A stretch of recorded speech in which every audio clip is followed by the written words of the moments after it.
morning. It's a pleasure to be with you this morning. I'm excited to talk to you about the confidence factor. Wouldn't it be great that before you got your next client, you could see on their forehead a big C, and you would know that person was confident in what they were doing and how they're doing it. How do you know when someone's confident? And how do you know when someone's arrogant? You know what I've seen? I've seen that when someone's truly arrogant, no matter what they talk about, the hairs on the back of your neck start to raise up. You know that? They could be talking about a plant, and you're like, I just don't like this person.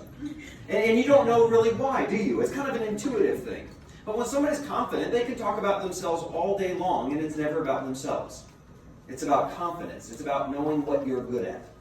Now, if you've gone through, and last year was fantastic for you, you say, oh my gosh, I killed it last year. I was at the top of my game. I have great relationships, made a fortune. The business is growing. I'm so happy. You're starting out on the right foot, right? You're already like kind of floating a little bit. You're like, oh, this year's just going to be so easy. We're just going to explode it. That means that your confidence is equal probably to something called your influence.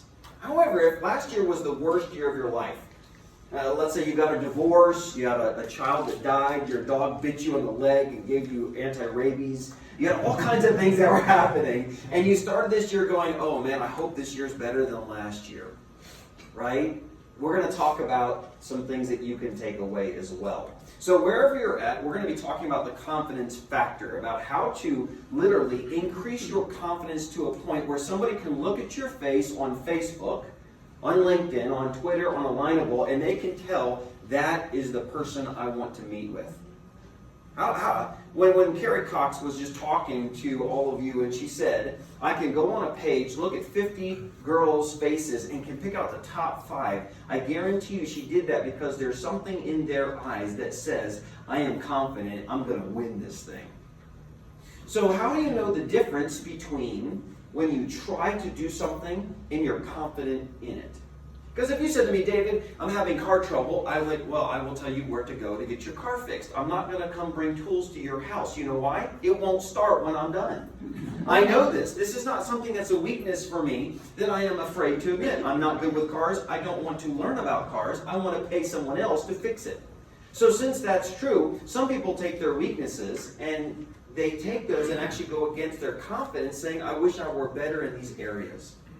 I remember when I was in college, I got really excited. I bought a big, thick book on administration because it's my biggest weakness. I remember calling my dad. I said, Dad, I'm so excited. I just bought a 500-page book on administration. He goes, why? I said, because I'm terrible at it, and if I read the book, I'll get better at it. And he says, son, your best day as an administrator doesn't even come close to the worst day of a true administrator. This is what you're great at. Become the best in the world at what you're gifted at and hire to your weaknesses and be grateful when you find the people.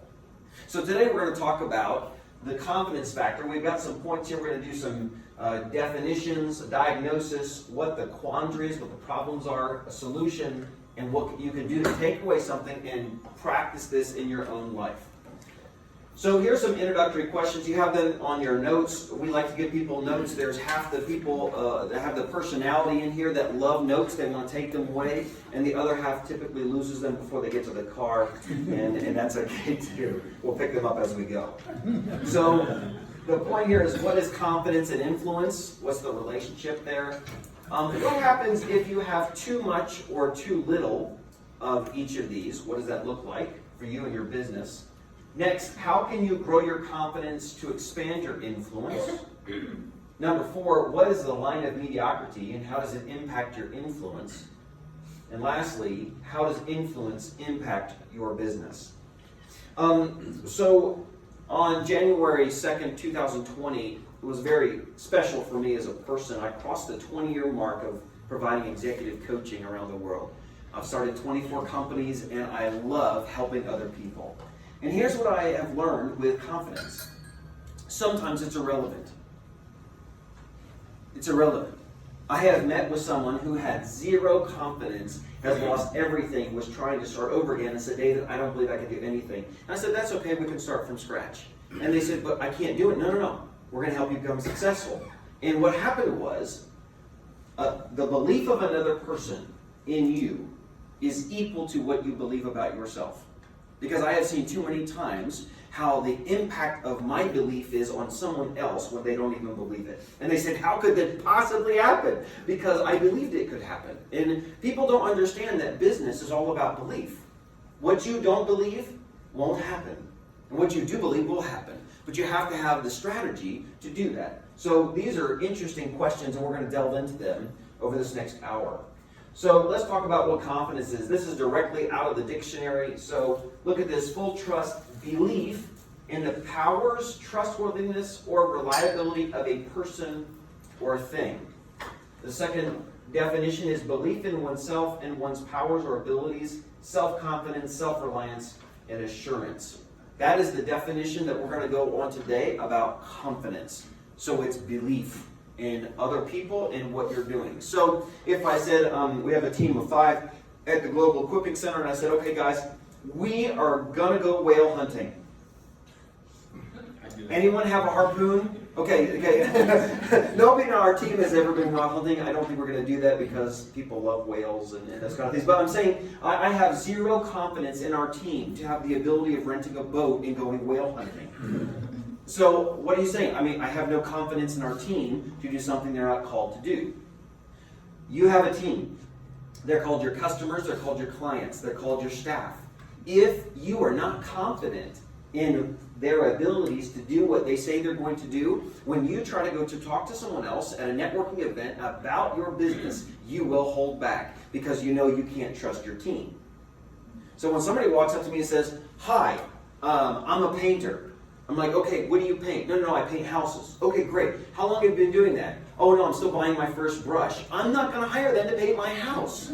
I want to hire somebody who says, I have 10 years experience. I'm bonded, I'm licensed, I'm insured. Oh, great, okay. Tell me about your last customer. Oh, no, I want to drive you to their house. They told me I can bring anybody there to show the house that I painted. And by the way, you can go meet them and ask them what they thought about my services. That's a person I want because then I'm confident in that.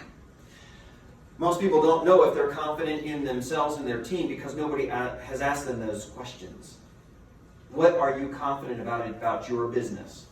So I was just talking with a gentleman today and he said, I'm confident in operations, I'm not confident in sales. Some people, you might be the exact opposite. I'm confident in marketing. I love telling people about our business. I'm not sure if we can always provide the services that we say. And that lack of confidence in those areas, a lack of belief, will cause you to lose customers, and customers will leave your company. And they won't know why, by the way. They won't know why they leave. Because nobody says, I have this feeling that my confidence is not placed in you anymore. Nobody talks like that. They don't know it, they just don't buy from you. Now, let's talk about the next part of influence. This is the capacity or power of persons or things to be a compelling force or produce effects on the actions, behavior, opinions of others. This is your influence. It's the action or process of producing effects on the actions of others. So, if you have high confidence and you don't know what to do with it, you don't make any money. So it's great. Go to like an elementary school, and there's a bunch of kids there, and watch. I always like it because we talk about DISC personalities, and the top one is a high D dominant person. My favorite is to watch a high D little girl take the whole schoolyard and tell everybody what to do. And all of a sudden, everybody will listen. Like they get into ranks, and she's like, okay, we're playing kickball. I'm the captain, obviously, and you're the captain. You pick first. And everybody will do what she says, and nobody knows that she is dominantly leading them because they're just like, okay, yes, ma'am. You know, and that's the way it is. How do you influence other people through your confidence? You have to have a process. Think about that for a second. If you don't have a strategy how to get your customers with your confidence, you go to networking events hoping to grow your business instead of knowing how to do it. So this is what some people are. They're really good at strategy. Man, they love flip charts. They're all about developing a plan that they can fulfill. And they're like, this is great. And then when they get done with it, they're like, I don't want to do it though. I want to hand it to somebody else. Because they're not the implementer, they're the strategizer. So where are you confident in your business? You need to hire the other person, the other people, to do the things that you know I'm not good at doing. Otherwise, guess what you're doing as an entrepreneur? I got to have high confidence, high influence. I got to have my process down, and I got to be able to have somebody hold me accountable to do it. So our team just went to a multi-chamber event. It was 12 different chambers. There was 500 people. For me, I lose sleep. I'm like, oh, this is awesome. Other people lose sleep. They're like, oh no, I have to go to this event. So it just depends on what. Okay, we got flyers. Great, we're going to hand out flyers. Good, let's find the people. Oh, this is a ball for me. This is the strategy. I am confident in what we're talking about on confidence, which is a good thing. And we're going to hand out the right flyers to the right people. And we have some people in the room that we met for the first time at that event. So let's talk about what this actually looks like. So here's some diagnosis comments. Number one, confidence is the belief in your ability and others' reliability. Okay, what are you doing currently? In your job, you've got to, if you're an entrepreneur, you're all by yourself, you have to do everything with excellence, right? Everything. You got to be great at bookkeeping. We've got 2 bookkeepers in this room. I hope you find them if you're an entrepreneur. Pay them the money so you can go do the business. You didn't start a business to do receipts. You started a business to do your business. So you have to be sure that what you're doing, you have 100% belief that what you're doing, you can do better than other people, that you know what you're doing, and your team. Have you ever called up and had a problem with customer service and then it goes to another country? Awesome, isn't it? You have a lot of confidence when you can barely understand the accent, right? It's awesome, isn't it? No, how much confidence? When it says this, don't bring back to the store, that's a bad sign. It means you're about to talk to somebody in another country about that problem. All right, now here's the second one. Influence is the power and process that produces an effect. When you're confident about what you're doing, when you walk into a 500-person networking event, guess who you bump into? The right people that need what you have to offer. It's because you feel powerful. You know what you're doing. And it doesn't matter if you're an introvert or not. Introverts, by the way, if you're an introvert and you're a female, they have proven those are the 2 best categories to network. Because women listen better than men, and introverts listen better than extroverts. So with extroverts, it's 2 mouths and 1 ear. And with introverts, it's a little bit different. So here's my question. Do you feel powerful in your business because you believe in your abilities, that wherever you go, you can easily influence others for their benefit because of your products and services? Now, of course, I am assuming that every person in the room and everyone ever watching this video has pure motives. They have pure motives. I believe that about people. They have pure motives unless they prove me otherwise. But if you got pure motives, then the next question is, do you have excellent products or services? Because if you know that what you deliver is worth more in value than what you're charging, then you should be selling like crazy without even trying. You should be able to find new customers because when you walk through a mall, people just seem to say, I should talk to that person. Isn't it fun when people just walk up and say, I don't even know what you do, but whatever you're doing, I want in? That means you're doing something right. When you go to a networking event and you can't find any of the right people, it means either you went to the wrong event, your confidence is low, and you have emotional conflict by going to the event. You should say, this is easy. I'm going to find the right people because I'm confident in what I'm doing. Now, if you have a lack of confidence, it means that when you try to do something, you do not have the ability to move forward. When somebody says to me, David, I'm going to show up to the meeting, and they don't show up, I'm like, I wonder how they got stopped. Have you ever been in a place where you weren't confident at all, and when you tried to do something, you couldn't find your way to do it? It caused you to become passive. It's because it's a lack of confidence. When you're confident in something, nobody has to tell you what to do. You go out and get it done. And that means you are not passive, you're active. So, the question, where in your business are you passive? Where are you not moving forward that you know you should, but you can't just seem to? It's probably because there's a lack of confidence that you don't believe something about that area. Number 2, this is a lack of influence reveals powerlessness. Let's say you went to this 500-person event and 5 people gave you their business cards and said, oh my goodness, I've been looking for you, please contact me.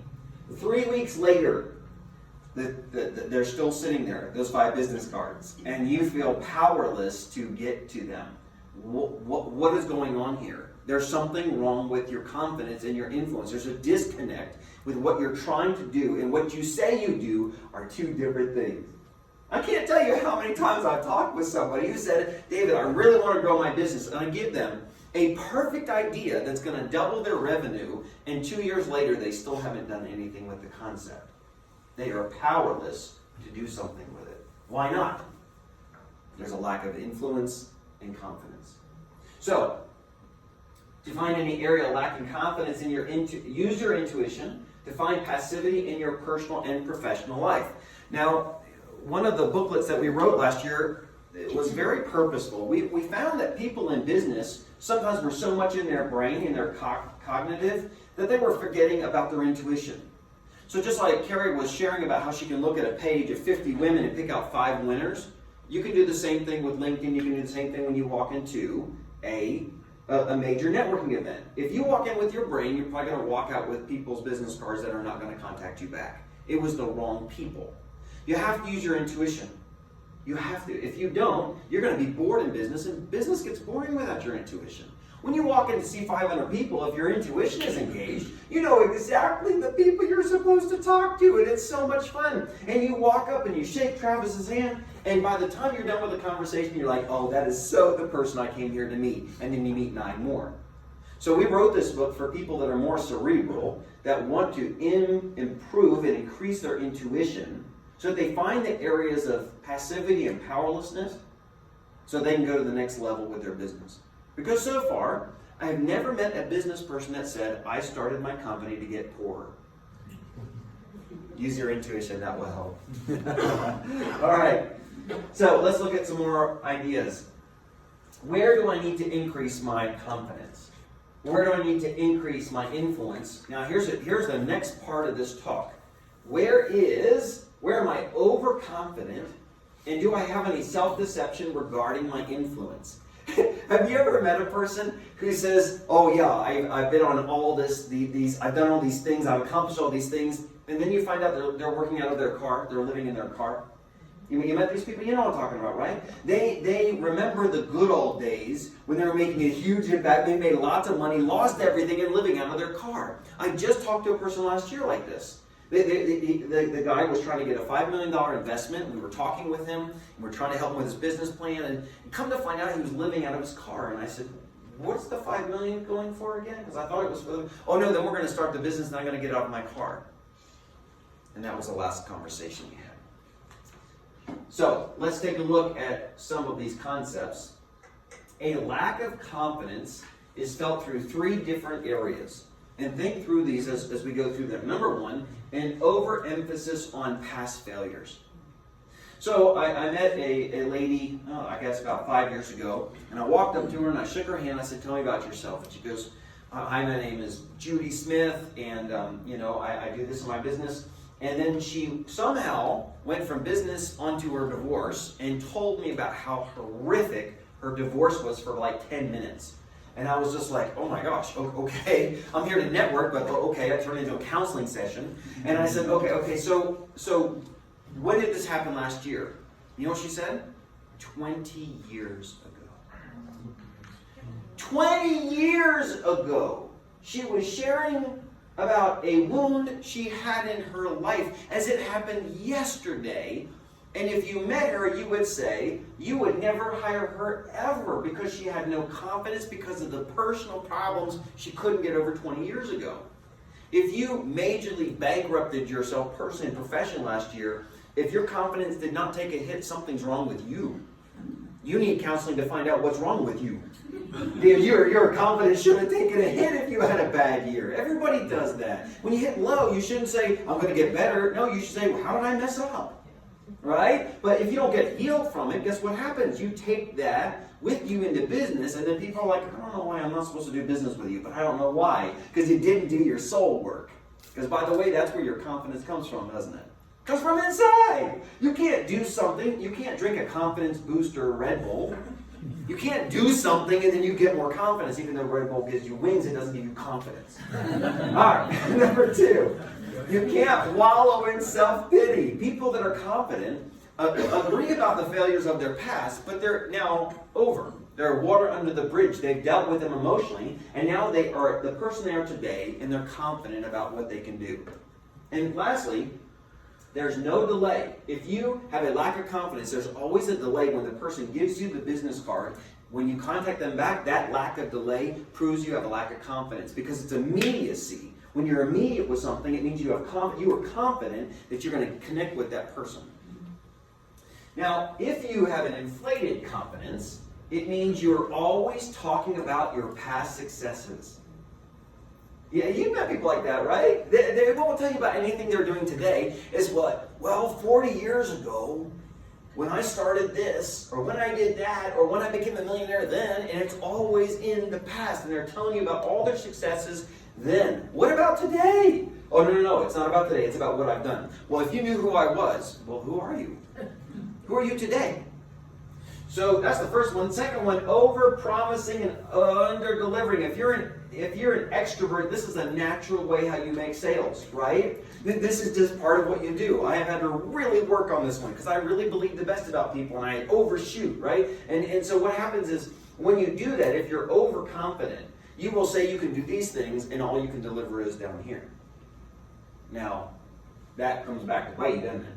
And then this person has an inflated overconfidence. They take risks that always lead to failure. I remember one time I was doing an event with a lady in Kansas City, and she rented one of the largest rooms for 500 people. And I showed up because our team was doing all this. This was back in 2001. And our team had given her all the marketing materials, and I showed up, and there was 20 people there. She had catering for 500. And I remember taking her to the side and saying, you paid all of our fees, you paid everything up front, I will do whatever you asked me to do, this is what I've promised, I will do this. What did you think about our flyers? Oh no, I didn't use them. Well, you didn't use any of the flyers? Did you use our marketing strategy? Oh no, I thought I had a better one. And everything that we asked her to do, she didn't do. She was so overconfident that the catering staff came to me and pleaded with me not to allow the same thing to happen the next day because they weren't allowed to give it to the poor. They had to throw it all away. It was horrific. So, here's my question.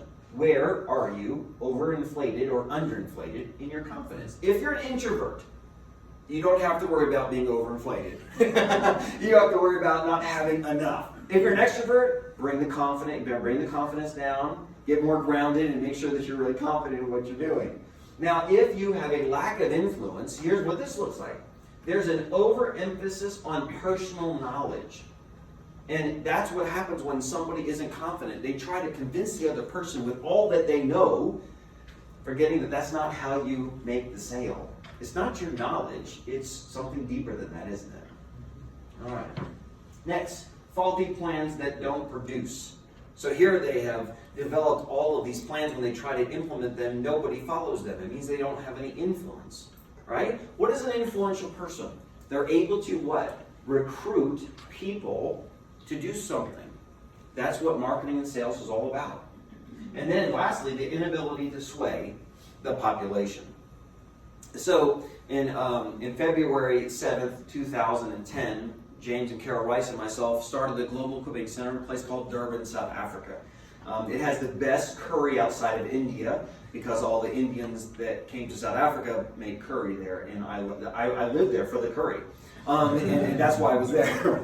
And I remember there was a disbelief in me because person after person would say they want to eat curry and fish, and this was what people in business wanted to do. And I said to James, I said, I've met like 5 people. I want to start keeping a record. And when we had the 100th person tell us they did not want to grow their business, I said, we're packing up and moving. And we moved to Nelspruit, which is there in South Africa. It's where we really took off with the company. And here's what I noticed. I lost all confidence in Durban people to grow business when I had 100 business people say, I don't want any more money. Literally, I don't want any more money. I want to work from 10 until 2. I want to fish in the morning. I want to have curry in the afternoon. And then I'll go fish in the evening. That's what I want my life to be. And I'm like, I'm not helping people get fat. That's not my purpose. Or to fish. My purpose is to help them grow. So I couldn't sway the population. And so what happened was I had to make a decision. My confidence took a huge knock. I can't convince people to come to any events because they want to go fish. So what do I do with all these business people that say they want to grow but they don't want to grow? And I had a crisis and I said, I can't stay here anymore. I love the curry, but not enough to go pour. So I moved because my confidence said no. That's a place where the people went, and we got 19 clients in 1 month. We went from 5 to 19 clients in 1 month because I was confident that that was the place where it wasn't all about curry and fishing. So here's my question to you. How hard have you been trying with your business in your location? And have you broken through? Because if you've really tried really hard for a number of months and a number of years and you still haven't had the breakthrough, there's a problem.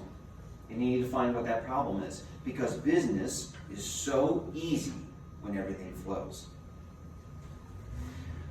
An inflated influence is felt through an overemphasis on professional experience. You've talked with these people, right? They tell you about all the degrees they have and all the things that they started, and it's all about them, and they talk about themselves and forget that they're talking to someone across the table besides a wall, right? That is supposed to be a two-way conversation when you talk with somebody. I just met with a gentleman last night that started a multi-billion-dollar hedge fund. The man was humble. The man was intriguing. The man was interesting. He wasn't all about himself, but he talked about himself. When he was done sharing his story, he said, so I want to hear about your story. It was a fantastic meeting. I walked away saying, that's a person I want to get to know. Because he was confident, influential, and humble.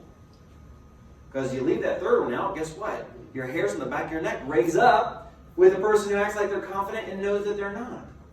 And by the way, if you really are confident, nobody really has to tell you, do they? You don't have to walk up to someone who goes, you need to work on your confidence. You know, you either know it or you don't know it.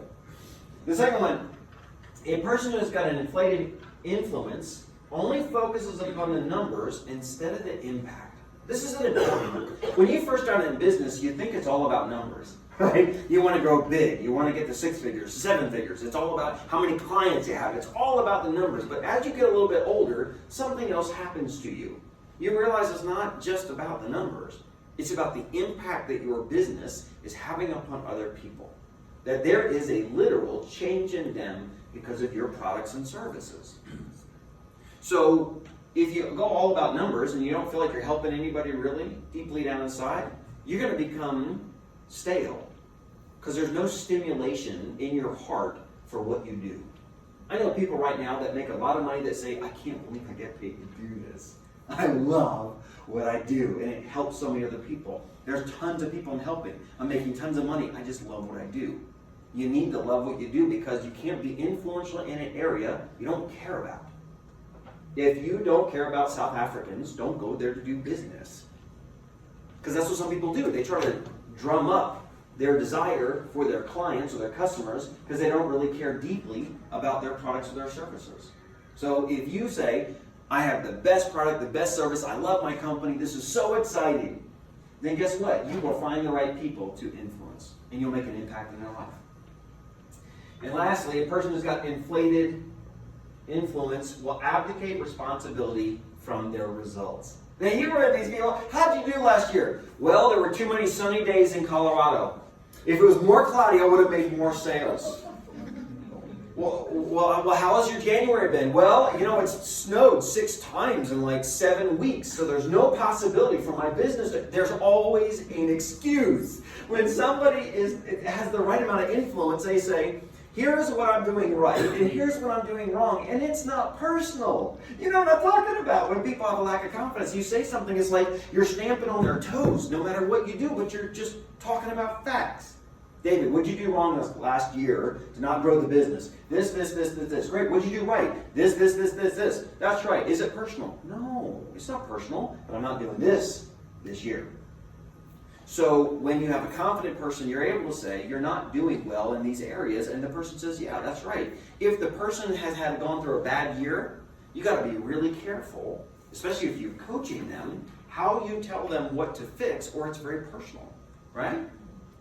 James and I had a running joke, because I'm very blunt. I do it with care. I care about other people, but I'm very blunt in my coaching. I will tell you what you're doing wrong and expect you to be able to handle that. And James does not do that. He coaches the exact opposite from me.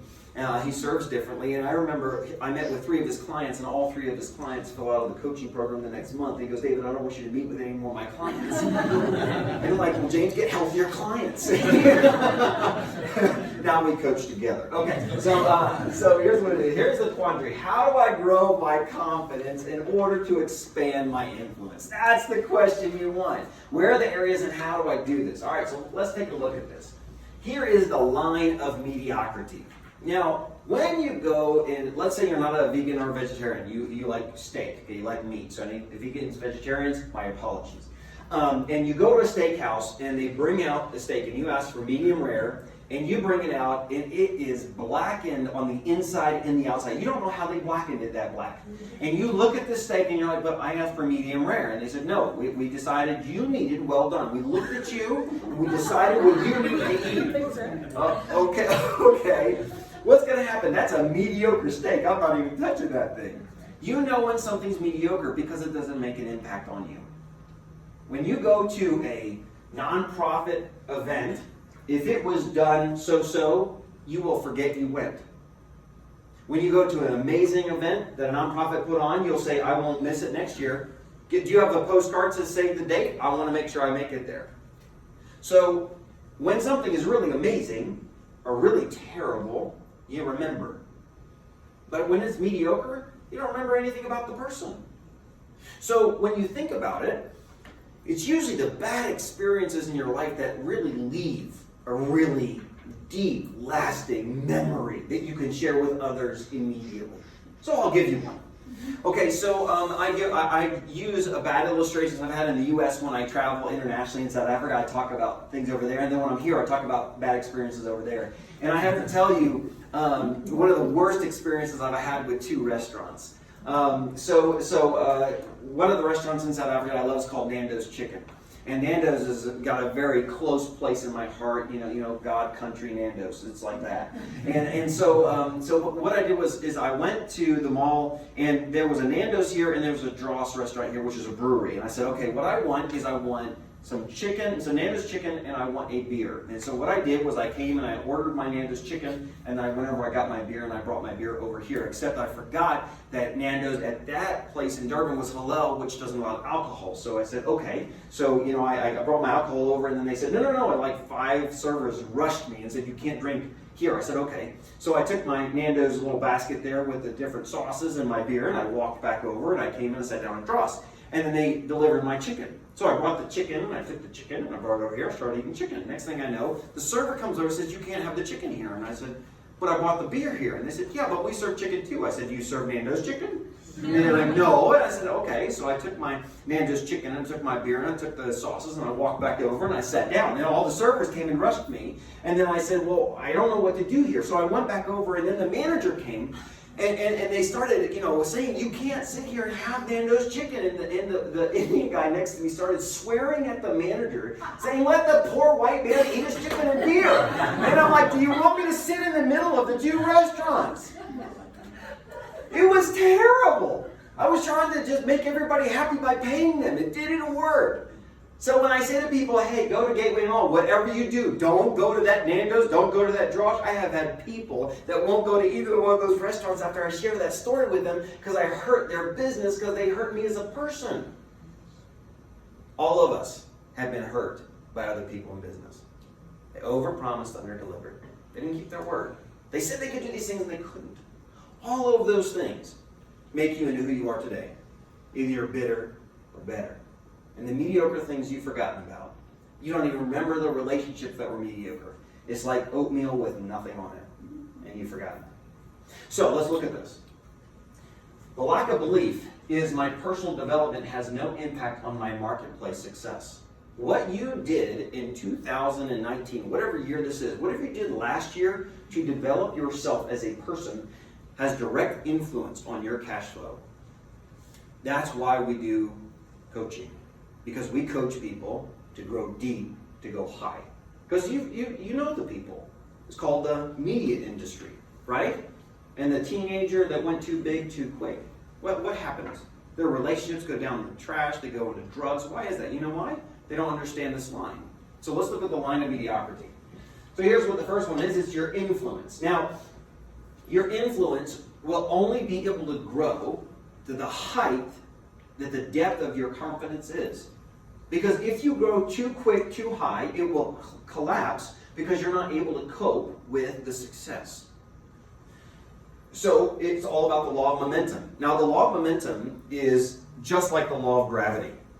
So this is a book we wrote back in South Africa in 2010. If I drop the book, because I'm a motivational speaker, obviously with my momentum it will go up every time.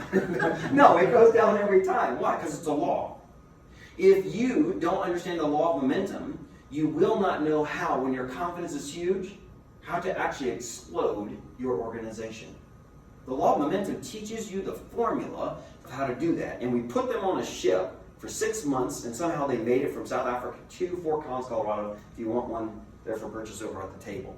But here's what I know, is people that know how to use the law of momentum when they're confident in something, they're successful in it. So success is easier than failure if your confidence is at the depth that you want to grow. So let's take a look at that. There's your influence versus confidence. And there's a line of mediocrity. Line of mediocrity. These are the things that only the public can see. So all of you right now, you can only see me in my nice blue suit. This is as influential as I'm going to be all day long, so I might as well enjoy it. This is it. I am in public, in professional, and visible. This is it. You have no idea what I did with my evening and my morning. You didn't know I had my journal out, wondering who is actually going to be there, who's going to make up their mind to go big this year, who are the people we're supposed to be called to serve. You didn't know what I journaled about this morning. What was I doing? Working on depth before I came to height. And that's what you need to do. Otherwise, what happens is, if you go too high too quick and you make too much money and you have too much success, your confidence will be shattered because you don't know what to do next and you don't really know why it's happening to you. Confident people know why success happens to them. So, this is on the private side. This is personal. This is hidden. Behind closed doors, who are you? What are you thinking about? What are you writing down? All of these different things. You need to go deep. So if you're not deep enough and your influence goes higher and higher, eventually it starts going back down again because you know you don't deserve it. Listen very carefully. If your influence goes higher than your confidence, you will feel uncomfortable with the success because you know you didn't really deserve it at that height. So, this is about your expansion. This is why so many people in their 40s, 50s, and 60s are the most influential people in the world, because it's taken them that long to figure out how not to do it. And they make a lot of bad decisions. This is your experience. You get confidence with your experience. I remember when I was living in Chicago, and about 4 years ago, and I was there and I was coaching a man. It's one of the few people in my life, after 20 years, 20 countries, 250 companies, I couldn't help somebody in coaching. I couldn't figure it out. And I got to the end of the 90 days, and I said to Ken, I said, Ken, I am traumatized by our coaching. He goes, why? I said, I can't help you break through. He goes, no, you have. I said, what? I said, we haven't made you any more money. He goes, it wasn't about that. I said, that's why you joined. He said, that's not why I'm staying. And I said, no, I can't keep coaching you. What I say we're going to do, we can't do for you. What's going on? He goes, no. You shared with me about DISC on our first session. And I took those 5 minutes home and did exactly what you said with my wife. We're the happiest we've been in over 10 years. I said, so it wasn't about the finances? He goes, no. I don't know why. I don't think I'm supposed to grow my company. And I said, I don't either. I said, I can't keep coaching you. I'm supposed to grow your business. He says, you're not supposed to grow my business. And I said, will you release me from my false guilt that I failed you? He said, yes. I said, there's something else going on here. He goes, I know. It's all going to be okay. 6 months, he had an aneurysm and died. You don't know the impact you have in somebody's life until they're not here. Your confidence is based upon the experiences that you've had, that you can serve people with such integrity that you know you can help them in their area, and there's nothing you can't solve for them unless it's some really unexplained experience. So, when you're young, guess what? You try, don't you? It's fun, isn't it, to meet a 25-year-old that's trying to be a graphic designer, and you look at some of their work and you know that they're trying really hard. What happens in 20 years? They don't try anymore. Like, yeah, what kind of vector graphics would you like? Would you like this and this and they have all of this. Here, would you like to see my portfolio of all of the graphics that I've been able to produce? And they come to you with all of their experience, and they know, I can do Coca-Cola because I've done all these other big companies. They know the level that they're at.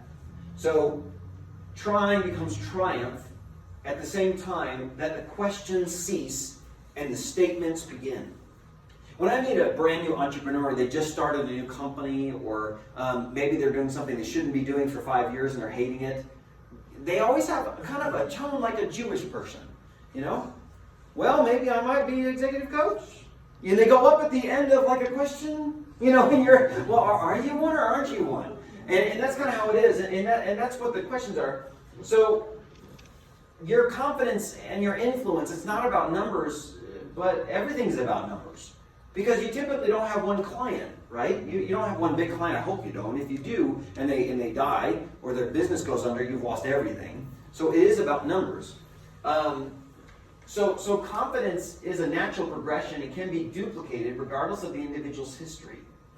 Which means that failure does not equal a lack of confidence. Now, if you started out in this life and you were lucky or blessed, and you had parents that believed in you, and they said, we believe in you. We believe the best in you. You can do whatever you want to do. And they help nurture you. You start with both feet on the ground when you do business. And when you fail, it's not personal. But if you didn't have that, failure is a lot more personal, isn't it? So, you can train somebody how to become more confident. It's finding the areas that you know are unique in them, and you maximize their strengths where they say, I am confident that what I'm doing and that what I'm doing is going to work, instead of I'm trying to do something. So just because you fail at something doesn't mean that it always takes a knock on your self-esteem for your confidence. So here's the questions that people ask that have not reached a level of confidence that they can grow their influence. Who am I? If you, by the way, we have coached people in their 80s that still don't know who they are. So just because you're so-and-so old, if you don't know who you are, it's okay. There's 80-year-olds today still trying to figure out that question. Now, we have a whole course called on DISC personalities. It's one of the most unique courses in the world. We've been taking this course in South Africa. We've had hundreds and thousands of people go through the course. And what it's about is on DISC personalities. And what we say to people is you cannot know who you are unless you know your personality. Because your personality shows what your talents are. You add your passion to that. You have your personal calling statement. When you know that, you know who you are. Because you know who you're not.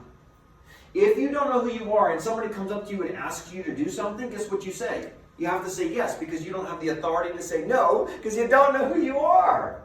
I knew who I was at 16 because my parents helped me figure it out. I am David. I teach life-changing truths to adults. My business, I am David. I teach life-changing truths to adults by running a company. It doesn't change. If somebody comes up and says, David, I'll pay you $100,000 to teach math. My answer is no. It's not life-changing for me. David, will you come and teach 10,000 children that are 9 years old? No, it's not adults. I know what I'm not going to do. That has nothing to do with the money. My answer is no. So when you know who you are, you're confident in that. So that's the first one, is who am I? Where do I work? When somebody says, well, I work here. Now, imagine this for a second. Imagine that this water is a bell. Okay? Hopefully you don't do this to your spouse in the morning for coffee. And you ring a bell, right? It has a certain ring to it, right? Okay, so that ring of that bell is what truth sounds like. Have you ever heard somebody say this? Well, it just doesn't ring right. It doesn't ring true. When somebody says something, you should try this with your company sometime. So, I'm David Wilkinson. I'm the CEO of the Global Equipping Center. That should ring something called true, because it is fact. That's who I am. If I say I'm David Wilkinson and I'm a construction worker, that should ring false, because it's not true. When somebody at a networking event doesn't understand the simplicity of confidence and that everything rings true from your confident place, it means when they say, "Hi, I'm Bob, and I'm an accountant." If it rings false, it means Bob's doing the wrong thing and probably hates his life. Everything rings true or false, and your confidence makes it so.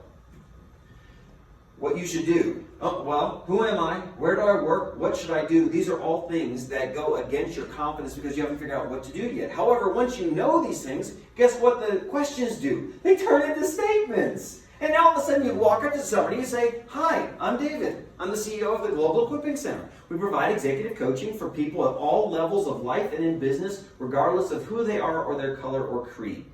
That's what we do. That's a statement. Where I work, what I do, they're statements. They're not questions. I'm wondering if you know what you're called to do. Okay, so if you read and if you study about the largest multi-billionaires in the world, you're going to find they have all the same, right? All the same, what are those called? Habits.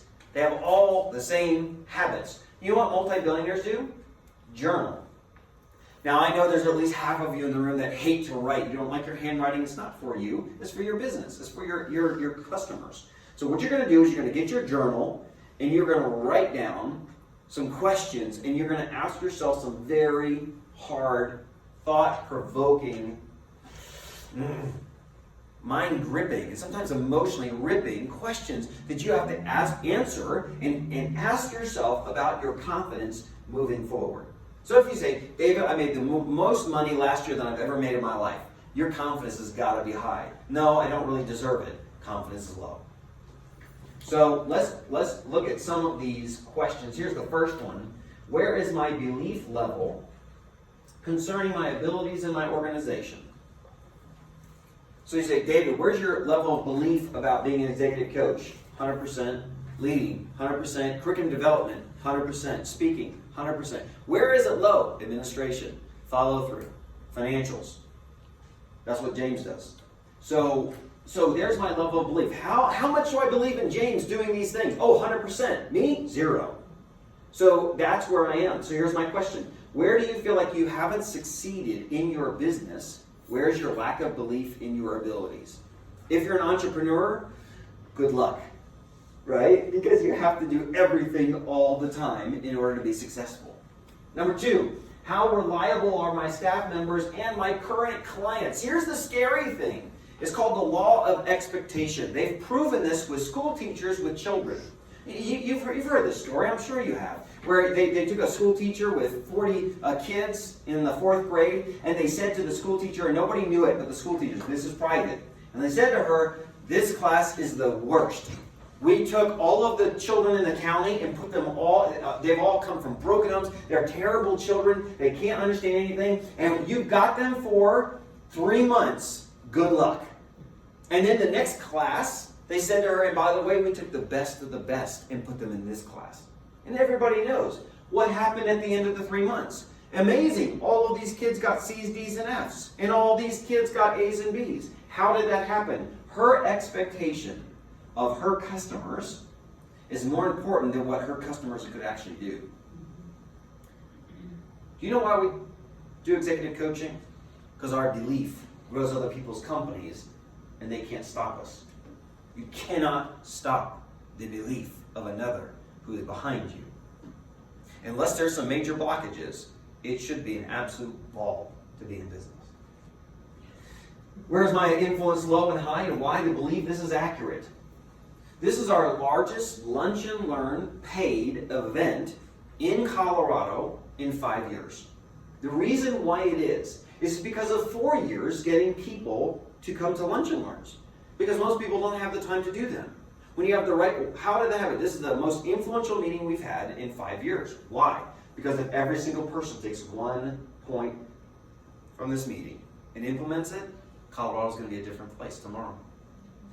So, where's your influence low? And are you accurate? Were you really truly accurate about why your influence was low and why was it low? Why was it high? If you tried to do an event, how many people would come to your event? That's what you need to ask yourself. Okay, next. Where do I feel most powerful to influence others with my products and my services? Where do I feel most powerful to influence others? So, maybe you don't like to go to networking events. Maybe 500 people for you makes you lose sleep because you don't want to go there, right?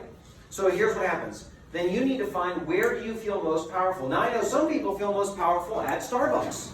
They go get a cup of coffee. In South Africa, I would get jittery from all the cups of coffee we drank. They love coffee in some ways more than Americans. This is hilarious. So, some people over a cup of coffee will constantly get sales over and over. But if you take them and take that cup of coffee away and they're not sitting, now they're standing in front of a room of 500 people and they got to talk to them, they're going to bomb because they know that's not me. Where do you feel most comfortable? Some people it's at a restaurant. For me, it's in hotel lobbies. I've been in hotel lobbies coaching business people for 20 years because that's where I'm most comfortable. I don't like to coach people at their business because they can't get away from their phone. They can't get away from interruptions. And they've got meetings. I get them into a neutral place. They get transformed. They go back and say, man, I've got exactly what I'm looking for. Where is the location where you feel most powerful to get your next member, your next sale, your next donation, your next revenue? Lastly, how much revenue do I desire personally, and does my confidence and influence match that size? Is the depth of the level of who you are with your confidence, will that match the height that you want to make this next 12 months? And next question, look at it. Is your social media reflecting this fact? Because as you heard from Carrie Cox, she was just talking about looking and seeing who are the top 5 young ladies who are going to win in their state. Guess what? People are online all the time looking for businesses just like yours. And when they see your face, are they going to say, that's the person I want to do business with? So there's typically one of two people when it comes to social media. You're in this box, and you believe it's the worst thing since cyanide poisoning. You are like, I hate social media. It's terrible. It's from the devil. And it just takes all of my time, and I hate posting, and I don't want people to know something I just drank, and why are people taking pictures of their eggs? And this is so stupid. That's one category. The other category is, I am so glad they created Facebook, and I love how I look, and I love sharing about my business, and I've got clients on there, and they're posting every other second about something that they've done. And look, this is my last sip of my coffee, and all these things, and they're excited about it. There's typically not people in between. Because you know why? If you're not really excited about it, you're like, I have to do this. And so what we have found is our largest events last year were about social networking, social media. How do you get your platform larger? And by the way, that has to do with your confidence. Because people can look at your picture on social media and figure out whether or not they're supposed to do business with you. And if you're not confident about what you're doing, they're not going to do business with you. So we want to share with you our next talk, our next filming right here is Set Your Social Media Ablaze, which is learn how to fan the flames of your following to gain more business. And it does not matter how old you are, if you're an introvert or extrovert, you need to learn these secrets. And by the way, it's a lot more fun than what you think. And it's a lot easier than what you think. And by the way, if I could say to you, if you double your following, there's a chance to double your revenue. Will you do it? Some of you are like, I'd rather sit behind my desk than see 500 people. If that's you, you better be really good at it. So we want to invite you to attend that. So in conclusion, make your intention daily to grow your confidence. Grow yourself. Journal about the things that you don't believe have still been fixed in your past that will give you the platform that you can walk upon for your future. You're going to maximize your influence and assist others around them by doing the same. You know, when you've gone through a hard season, the one person you want is a confident person to come to you and say, it's going to be okay. You're going to go to the distance. You're not going to be where you are this time next year. You don't want other people at your level of confidence to be surrounding you because everybody will talk to you about why they're not confident. Right? This is not a pity party. Have you been to some business groups like this? I've walked into some groups with like 15, 30 people, and everybody's talking about how business isn't working for them. That's not your group. You need to be with people that are saying, these are all the things I've been able to accomplish. I'm having the time of my life. I'm so happy. And those are the people you want to surround yourself with. So, this is one of the hidden reasons why the Global Equipping Center was actually started. It started because of my father when I was growing up. I didn't know this, but for my whole life of 46 years, my father Bruce has been coaching me as a father. He couldn't wait for me to get above 12 so he could start talking about deeper topics. And that's what he did. And he coached me. And so every time there was a major trauma in my life or a major breakthrough, he's always been there for me. And I realized that the reason why I became an executive coach is because he was my executive coach and still is today. And he helps me break through. And he's the person who says, son, I believe in you. Go and do it. And then because of his belief, I will go and do it and shock myself. And so can you. So we have a passion to grow other people's confidence. And the reason why we do that is because we believe the best about others, regardless of what they're doing.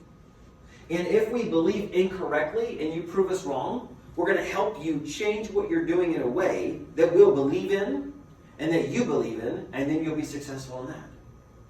You know, when James introduced me, he said that we have helped people get out of bad relationships and get into good relationships. That is one of the reasons why your confidence is so high or so low today. When you have a team, I was just sharing with a gentleman last night. He says, tell me about your team. I said, the team is the perfect team I have looked for my whole life. They believe the best about me, and I believe the best about them. I can trust them with my life, with my future, with my finances, with my businesses, everything I trust my team about. That means that there's no level to how high I can go because my confidence is found in the right people, and their confidence is found in me. So we meet with people for 1 hour, one-on-one. We have a sign-up sheet. And what we do is we ask people, and if you're listening to this video, watching this video, you can email us at email@thegecsa.com. And what we do is we just meet with people for 1 hour and we talk to you about your business. It's complimentary. We don't charge for that. We're just trying to get to know you, what you're doing, and we start extremely low. If you're in the U.S., we start at $99 a month for our coaching services because sometimes people aren't making $10,000 a month. And if you're not making $10,000 a month, $99 is something you can afford. And then we go up from there with the levels that we're going to help you grow your business. So if you'd like to do that, please sign up on this and we'll meet you on Friday or next Monday. My biggest challenge to you is this. If you were to do one thing that's going to make the biggest influence in your whole business, is to get your confidence the highest it's ever been in your life. And that way you'll impact the most people in this year. My name is David Wilkinson. I'm the CEO of the Global Equipping Center. Thank you very much for giving us your time today. We look forward to seeing you at our next event. Thank you very much.